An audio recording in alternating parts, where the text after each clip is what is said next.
Anti-D injection గురించి విన్నారా? So ఈ క్యూట్ బేబీ నిన్నే డెలివరీ అయింది.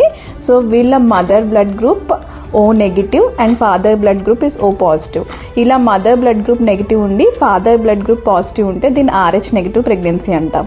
సో ఎందుకు ఇది ఇంపార్టెంట్? ఈ బేబీ పుట్టాక మనం బేబీ బ్లడ్ గ్రూప్ చూసుకుని మదర్కి యాంటీ-డి ఇంజెక్షన్ ఇవ్వాలి. సో ఈ cute baby blood group positive వచ్చింది, సో మదర్కి యాంటీ-డి ఇంజెక్షన్ ఇచ్చాము.